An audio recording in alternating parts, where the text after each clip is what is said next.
Lately, there has been a series of interesting news coming out of the British royal family, which have provided insight into what might just be going on within the family.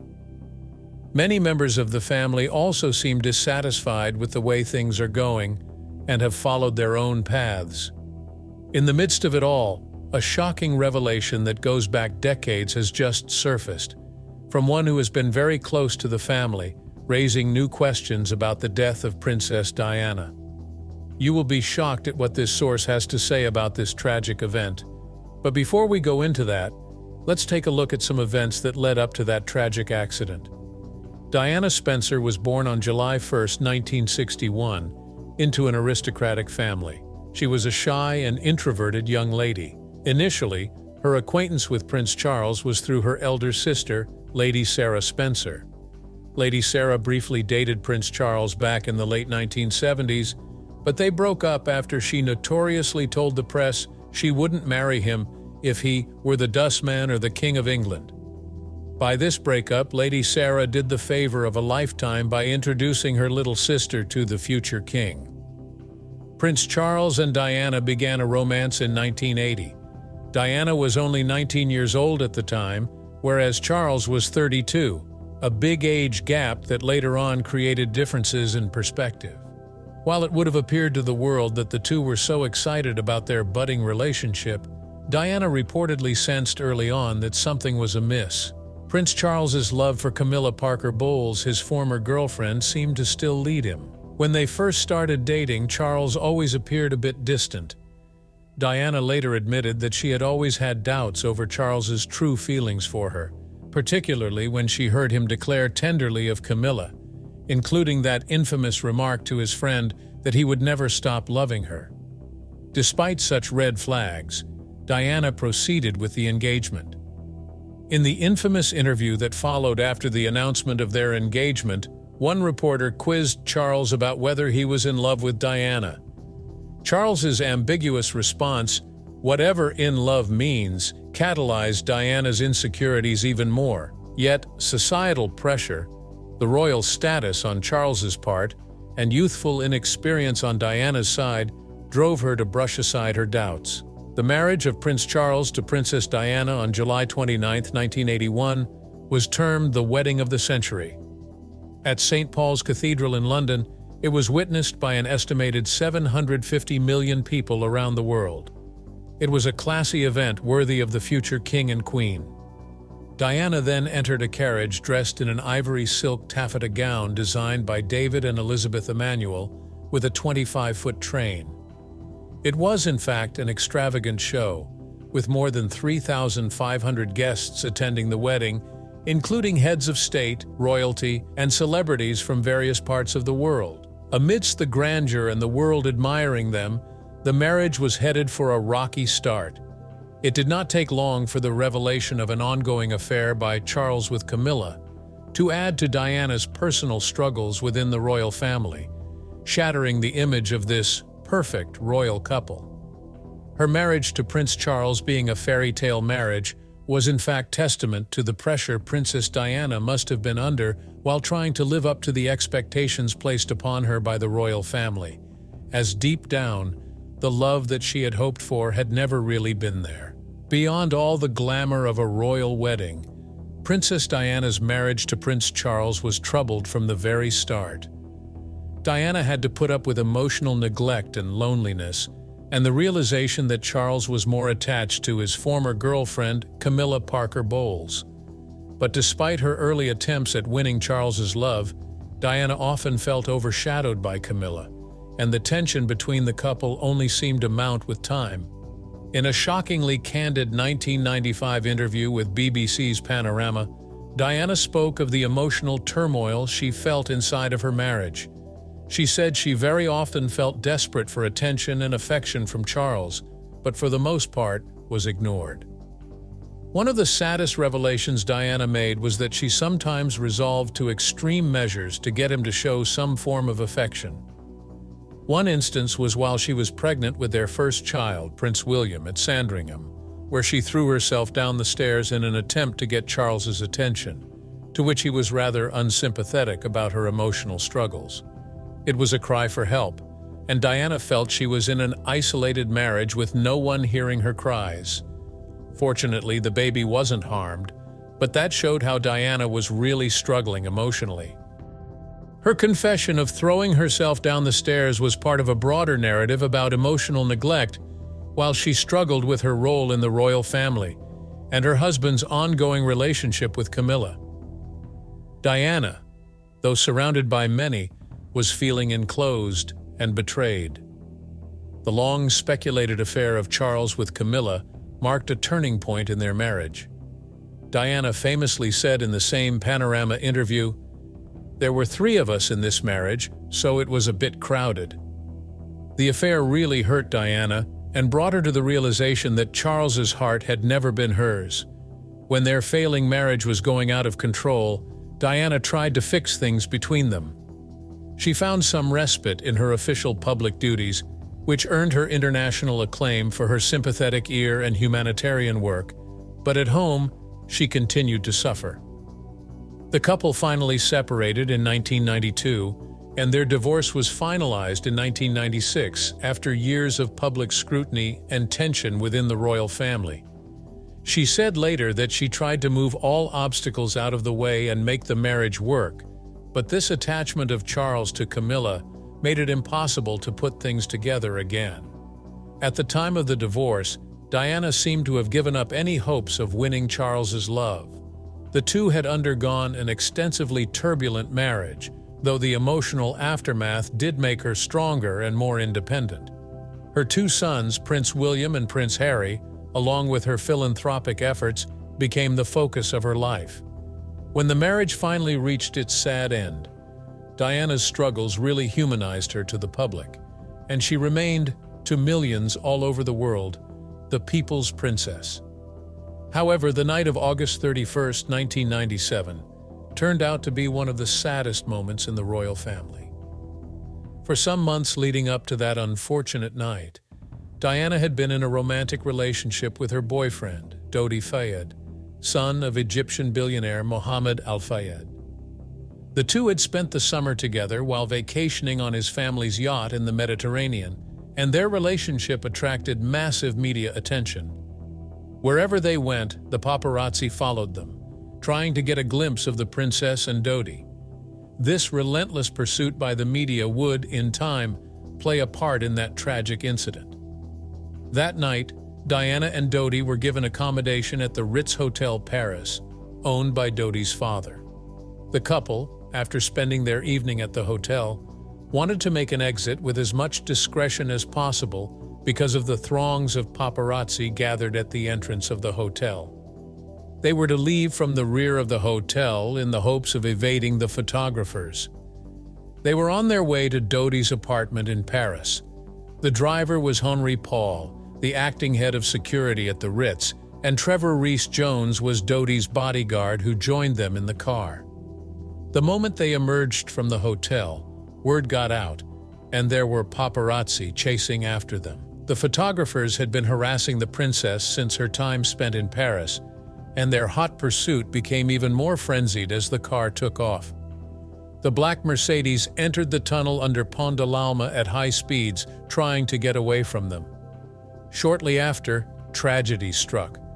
The car lost control and slammed into a pillar in the tunnel going an estimated 65 miles per hour. The impact was devastating. Dodi Fayed and Henry Paul were pronounced dead at the scene, while Diana was still alive but in critical condition. The emergency services arrived in good time, and she was taken to Pitié-Salpêtrière Hospital, but the arrival took about 2 hours, and after some treatment, Princess Diana lost her battle to her injuries a few hours later. Trevor Rees-Jones, the only survivor, was badly injured and succumbed to his injuries much later on. The details of the initial investigation into the crash were nothing less than shocking. The conclusion of the French investigators was that Henry Paul had been driving while intoxicated. His blood alcohol was in excess of 3 times over the legal limit. The report concluded that intoxicated Paul, coupled with his extremely high speed, was the principal cause of the accident. It also emerged that no occupant of the car was restrained with a seatbelt except Rhys Jones, which affected their chances of survival. News about the death of Diana sent shockwaves all over the world.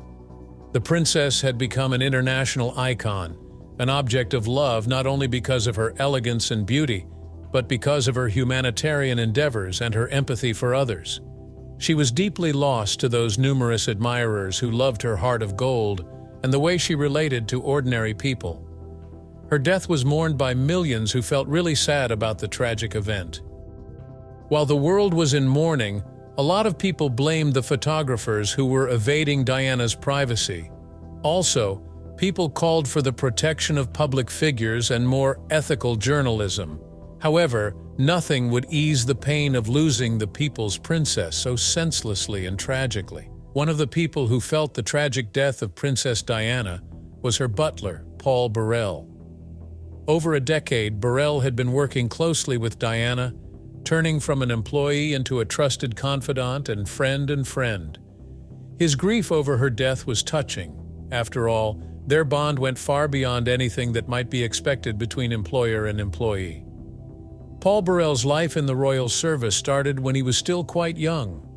Born in 1958 to a working-class family in Derbyshire, England, Burrell became fascinated with royalty at an early age when he watched the changing of the guard at Buckingham Palace as a child. Thus, it created a dream for him to pursue his career in royal service. He landed a job at Buckingham Palace when he was only 18, right away making a name for himself in the workplace by being very committed and professional. First, he worked as a footman to Queen Elizabeth II, then later became Diana's personal footman, serving directly with her. In 1987, Burrell took up an appointment as butler to Prince Charles and Princess Diana at their country home in the Highgrove House. As the years went by, his role hunkered down to almost entirely being channeled into his service to Diana, especially after she separated from Charles in 1992. And so he became increasingly close to Diana when he transferred to being her personal assistant, dealing with all her household affairs and accompanying her on trips. The bond between Burrell and Diana grew bit by bit as she leaned on him more during moments of emotional crisis. In many ways, he turned into one of the few persons in whom Diana felt she could place trust. He knew her innermost thoughts and feelings regarding her struggles with the pressures of royal life, her humanitarian passions, and her complex relationship with the media. Indeed, Burrell was deeply devoted to Diana and often spoke of her with much affection, describing her as a deeply caring and compassionate woman who wanted nothing more but to leave this world a better place. When news of Diana's death reached Burrell, he went into devastating shock. He had been on holiday in Italy when the call came through, and the grief that followed literally consumed him. He had really devoted such a large part of his life to helping Diana cope with her agonies. Years later, he recollected those fateful moments when she died, mulling over the chances that had he been with her at that time, he could have saved her life. He became one of the most vocal people regarding keeping memories of Diana alive after her tragic death. He later on wrote several books about his time with Diana, like A Royal Duty and The Way We Were, both of which talked about their tight relationship. However, some exposures he made about Diana's private life posthumously drew criticism, especially from the royal family themselves. Despite the controversy, Burrell always claimed he acted out of loyalty to Diana, believing the public had a right to know the truth about her life. When Diana died, it was not merely a professional loss for Paul Burrell, but deeply personal. To him, she was more than just a princess, she was a good friend. The death of Princess Diana marked a turning point in the life of this butler. Diana's untimely death left him with the responsibility of keeping her legacy alive. The tragic death of Princess Diana in 1997 set off a chain reaction that enveloped her former butler Paul Burrell in a very publicized legal battle. In 2002, Burrell was accused of stealing over 300 items from Diana's estate, including personal letters, photographs, pieces of clothing, and valuable gifts she had received. These accusations came after a police raid on Burrell's home, where they found numerous items belonging to the late princess. He was arrested, charged with theft, and could have faced a long prison sentence. The case sent shockwaves overnight in the media, placing a cloud of suspicion on Burrell, who up until then had been noted for his devoted service to Diana. Burrell, however, maintained that he was innocent throughout. He said the above items were not stolen, but kept safe in keeping with Diana's request. Diana, he said, feeling her privacy compromised, and that upon her death her belongings would be used in ways unacceptable to her, gave such items to Burrell for keeping. The case went on for several weeks with much attention given to every minute detail by news reports around the world. It was, however, thrown out in November 2002 at the 11th hour. The sensational trial came to an unexpected end when Queen Elizabeth II intervened, admitting that Burrell had told her shortly after Diana's death that he was keeping some of her things. This came as a bombshell, as it had never come to light earlier, and the prosecution dropped charges. Though acquitted in this incident, it left indelible marks on his public image, despite protestations of loyalty to Diana. After his acquittal, he continued to make another revelation that rekindled interest in what actually happened in the events surrounding Diana's death. In interviews and through his books, Burrell had insinuated that Diana had felt her life was in danger during the months leading up to the car accident that killed her in Paris. He said she had written him a letter in which she believed a conspiracy was being mounted to end her life through a stage-managed car accident. Diana, he said, was in a very sincere way convinced that commanding figures of the establishment wanted her silenced because of her growing outspokenness on issues and expanding involvement with humanitarian affairs around the world. These claims totally discredited the official version of Diana's death, which states that she had died in that tragic car accident because their chauffeur, Henri Paul, was driving at high speeds and was intoxicated. The revelation had cast new light on what really happened that night inside the Pont de l'Alma tunnel, although the 2008 inquest into Diana's death brought up a verdict that she was unlawfully killed because of the negligence of the paparazzi and her driver. Claims by Burrell have made many question whether the whole truth has come out. The revelations made by Burrell, though it has been decades since Diana died, managed to keep the mystery alive over her death and the speculations, making sure what really happened that night would stay in people's minds. Even to this date, many consider his revelations to be the fueling factor for suspicion that the death of the cherished princess may not have been an accident, but something worse. Whatever the case, Princess Diana continues to be remembered as a humanitarian who cared about the underprivileged in society. Much of her work was characterized by empathy, especially to the less privileged and vulnerable members of society.